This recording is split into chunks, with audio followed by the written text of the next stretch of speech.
Sa ika-14 anibersaryo kang Embarcadero de Legazpi kasudma, naging highlight ng gad ang bagong logo kang edipisyo. Sigun sa marketing head kanina si James Alejandro Tawag, parte ang bagong logo kang rebranding kang Embarcadero de Legazpi.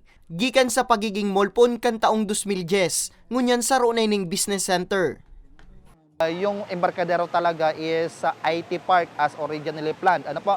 So ngunyan po, piga-implementa po ang original plan as the business center, and this is the premier waterfront business center in Bicol. As you observe, dakulong kitang mga BPOs.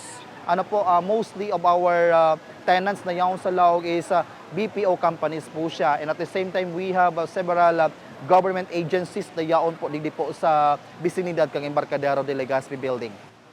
Apwera sa bagong logo, sabay-sabay manapigbalikan kan mga staff asin pamayo kang edipisyo, an mga agi-agi kang Embarcadero sa mga nagtalikod na taon, arog kan mga proyekto asin programa ninda na nagkaigwaning ambag, purog na sa komunidad.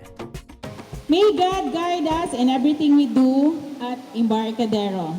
Once again, thank you for honoring Embarcadero de Legazpi with your presence, and to all our distinguished guests, thank you for joining us today as we mark this Embarcadero de Legazpi 14 years and memorable occasion.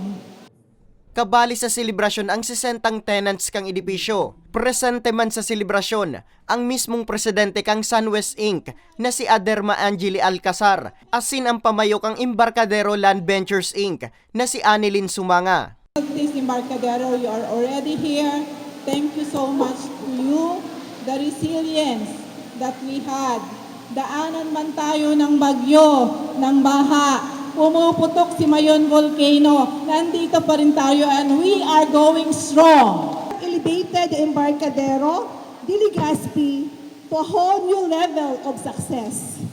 May the following years also be as successful, bringing back the glory of Legazpi Port District from retail, shops and stores to the new premier business center.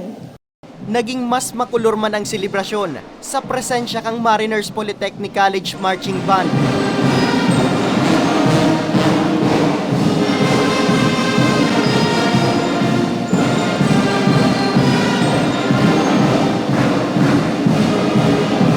May local talents man na nagpahiling kan sa indang tibay.